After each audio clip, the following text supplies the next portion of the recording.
ರಾವಣ ಕೇವಲ ಒಬ್ಬ ರಾಕ್ಷಸನಾಗಿರಲಿಲ್ಲ, ಅವನು ಜಗತ್ತಿನ ಅತ್ಯಂತ ದೊಡ್ಡ ಜ್ಞಾನಿಯೂ ಆಗಿದ್ದನು. ಆದರೆ ಅವನಿಗೆ ಒಂದು ಆಸೆಯಿತ್ತು. ಅದೇನೆಂದರೆ ತನಗೆ ಯಾರೂ ಸೋಲಿಸಲು ಸಾಧ್ಯವಾಗದಷ್ಟು ಶಕ್ತಿಶಾಲಿಯಾಗಬೇಕು ಎಂಬುದು. ಮತ್ತು ಅವನು ಯೋಚಿಸಿದನು, ಒಂದು ವೇಳೆ ಸ್ವತಃ ಶಿವ ಭಗವಾನನೇ ಲಂಕೆಯಲ್ಲಿ ನೆಲೆಸಿದರೆ ನಂತರ ಅವನನ್ನು ತಡೆಯುವವರು ಯಾರೂ? ಇದನ್ನೇ ಯೋಚಿಸಿ ರಾವಣನು ಇತಿಹಾಸದ ಅತ್ಯಂತ ಭಯಾನಕ ತಪಸ್ಸನ್ನು ಪ್ರಾರಂಭಿಸಿದನು. ಮತ್ತು ನಂತರ ಆ ತಪಸ್ಸಿಗೆ ಪ್ರಸನ್ನರಾಗಿ ಸ್ವತಃ ಶಿವ ಭಗವಾನರು ಪ್ರತ್ಯಕ್ಷರಾದರು. ರಾವಣ್, ನಿನ್ನ ತಪಸ್ಸಿಗೆ ನಾನು ಪ್ರಸನ್ನನಾಗಿದ್ದೇನೆ. ಕೇಳು, ನಿನಗೇನೂ ವರ ಬೇಕು ಪ್ರಭು? ನಾನು ನಿಮ್ಮನ್ನು ಲಂಕಾಕ್ಕೆ ಕರೆದೊಯ್ಯಲು ಬಯಸುತ್ತೇನೆ. ನೀವು ನನ್ನೊಂದಿಗಿರಿ. ಇದರಿಂದ ಯಾರೂ ನನ್ನನ್ನು ಸೋಲಿಸಲು ಸಾಧ್ಯವಾಗುವುದಿಲ್ಲ. ರಾವಣ್, ಇದು ಸಾಧ್ಯವಿಲ್ಲ. ನಾನು ಕೈಲಾಸವನ್ನು ಬಿಡಲು ಸಾಧ್ಯವಿಲ್ಲ. ಬೇರೇನನ್ನಾದರೂ ಕೇಳು. ಹಾಗಾದರೆ ಪ್ರಭು, ನನಗೆ ನಿಮ್ಮ ಆತ್ಮಲಿಂಗವನ್ನು ದಯಪಾಲಿಸಿ.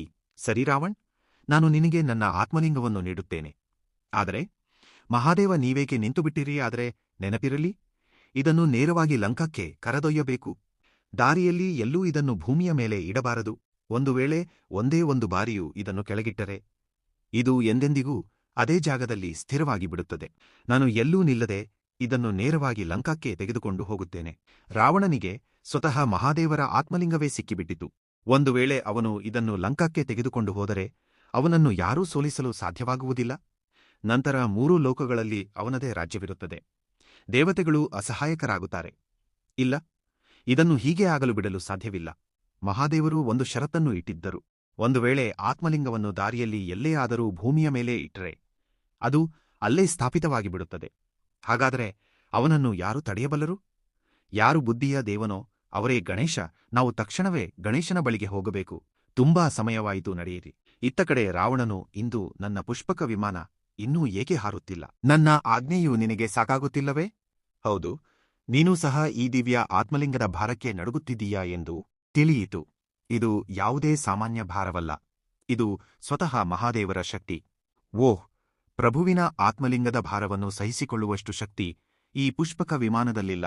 ನಾನು ದಶಾವತಾರ ಲಂಕೇಶ ರಾವಣ. ಈ ಪುಷ್ಪಕ ವಿಮಾನವು ನನಗೆ ಸಾಥ್ ನೀಡಲಿ ಅಥವಾ ನೀಡದಿರಲಿ, ಅದರಿಂದ ನನಗೇನು? ನಾನು ನನ್ನದೇ ಪಾದಗಳ ಮೇಲೆ ಒಂದೊಂದೇ ಹೆಜ್ಜೆಯನ್ನಿಡುತ್ತಾ ಈ ಅಮೂಲ್ಯವಾದ ಆತ್ಮಲಿಂಗವನ್ನು ನನ್ನ ಸ್ವರ್ಣ ಲಂಕಾಕ್ಕೆ ತೆಗೆದುಕೊಂಡು ಹೋಗುತ್ತೇನೆ. ಹಿಂದೂ ರಾವಣ ಹೊರಟ. ಇತ್ತ ಕಡೆ ದೇವತೆಗಳು, ಹೇ ವಿಘ್ನಹರ್ತ ಗಣಪತಿ, ನಾವೆಲ್ಲರೂ ನಿಮ್ಮ ಚರಣಗಳಲ್ಲಿ ವಿನಂತಿಸಿಕೊಳ್ಳುತ್ತಿದ್ದೇವೆ. ಹೇ ವಿಘ್ನಹರ್ತ, ರಾವಣನು ಶಿವ ಭಗವಾನರ ಆತ್ಮಲಿಂಗವನ್ನು ತೆಗೆದುಕೊಂಡು ಲಂಕೆಯ ಕಡೆಗೆ ಮುನ್ನಡೆದಿದ್ದಾನೆ. ಶೀಘ್ರದಲ್ಲೇ ರಾವಣನ ಮಾರ್ಗವನ್ನು ತಡೆಯಬೇಕಾಗಿದೆ. ಒಂದು ವೇಳೆ ಆ ಆತ್ಮಲಿಂಗವು ಲಂಕೆಯನ್ನು ತಲುಪಿದರೆ ಅವನ ಶಕ್ತಿಯೂ ಅಪಾರವಾಗುತ್ತದೆ. ಅವನನ್ನು ಯಾರೂ ಸೋಲಿಸಲು ಸಾಧ್ಯವಾಗುವುದಿಲ್ಲ.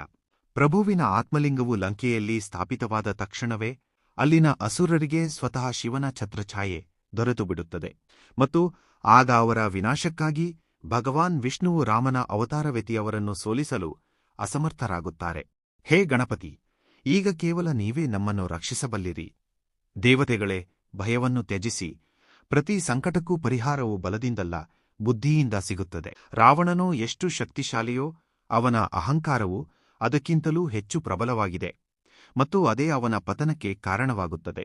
ನಾನು ಸ್ವತಃ ಒಬ್ಬ ಬಾಲಕನ ರೂಪವನ್ನು ಧರಿಸುತ್ತೇನೆ ಮತ್ತು ರಾವಣನನ್ನು ಅವನದೇ ಅಹಂಕಾರದಲ್ಲಿ ಸಿಲುಕಿಸಿ ಆತ್ಮಲಿಂಗವು ಲಂಕೆಯನ್ನು ತಲುಪುವ ಮುನ್ನವೇ ಭೂಮಿಯ ಮೇಲೆ ಸ್ಥಾಪಿಸಿ ಬಿಡುತ್ತೇನೆ.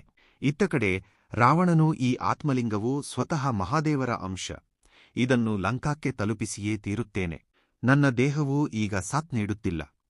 ನಾನು ಮೂತ್ರ ವಿಸರ್ಜನೆಗೆ ಹೋಗಬೇಕಾಗಿದೆ. ಆದರೆ ಇದನ್ನು ಕೆಳಗೆ ಇಡುವಂತಿಲ್ಲ.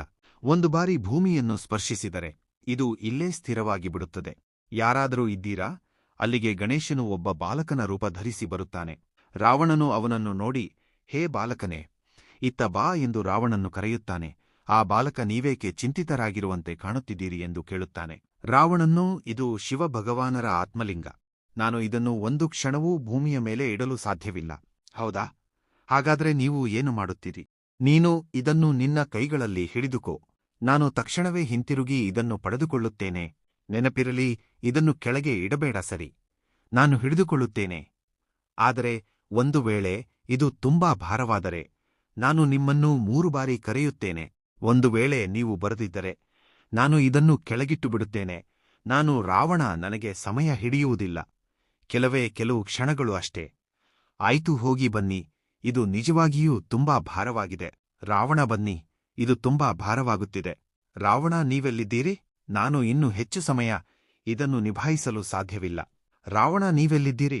ನಾನು ಕರೆಯುತ್ತಿರುವುದು 2ನೇ ಬಾರಿ, ಇದು ಕೊನೆಯ ಬಾರಿಗೆ ಕರೆಯುತ್ತಿದ್ದೇನೆ. ಈಗೋ ಈ ಶಿವಲಿಂಗವನ್ನು ನಾನು ಕೆಳಗೆ ಇಟ್ಟೆ ನಿಲ್ಲು ಬಾಲಕ ಎಂದು ರಾವಣ ಓಡಿಬಂದನು. ಅಷ್ಟರಲ್ಲಿ ಬಾಲಕ ಶಿವಲಿಂಗವನ್ನು ಕೆಳಗೆ ಇಟ್ಟುಬಿಟ್ಟಿದ್ದ. ಬಾಲಕನೇ, ನೀನೇನು ಮಾಡಿದೆ? ನಾನು ನಿಮ್ಮನ್ನು 3 ಬಾರಿ ಕರೆದೆ, ಆದರೆ ನೀವು ಬರಲಿಲ್ಲ. ನಾನೇನು ಮಾಡಲಿ? ತುಂಬಾ ಭಾರವಿತ್ತು, ಅದನ್ನು ನಾನು ಕೆಳಗೆ ಇಟ್ಟುಬಿಟ್ಟೆ ಎಂದು ಬಾಲಕ ಹೇಳಿದನು. ರಾವಣ, ಎದ್ದೇಳು, ನಾನು ರಾವಣ. ಇದು ಹೇಗೆ ಸಾಧ್ಯ? ನನ್ನ ಬಾಹುಗಳ ಶಕ್ತಿಗೆ ಪರ್ವತಗಳೇ ನಡುಗುತ್ತವೆ. ಹಾಗಿರಬೇಕಾದರೆ ಈ ಶಿವಲಿಂಗವೂ ಅಚಲವಾಗಿ ಏಕಿದೇ ಇಲ್ಲ. ಇದು ನನ್ನ ಸೋಲಾಗಲು ಸಾಧ್ಯವಿಲ್ಲ. ನಾನು ಲಂಕಾಧಿಪತಿ ರಾವಣ ಎಂದನೋ. ರಾವಣನು ಏನೇ ಮಾಡಿದರು ಶಿವಲಿಂಗ ಮೇಲೆ ಬರಲಿಲ್ಲ. ದೇವತೆಗಳಿಗೆ ಜಯ ಸಿಕ್ಕಂತಾಯಿತು. ವೀಕ್ಷಕರೇ, ಇಂತಹ ಹಿಂದೂ ಪುರಾಣಗಳ ಕಥೆಗಳಿಗಾಗಿ ನಮ್ಮ ಚಾನೆಲ್ ಅನ್ನು ಸಬ್ಸ್ಕ್ರೈಬ್ ಮಾಡಿಕೊಳ್ಳಿ. ಧನ್ಯವಾದಗಳು.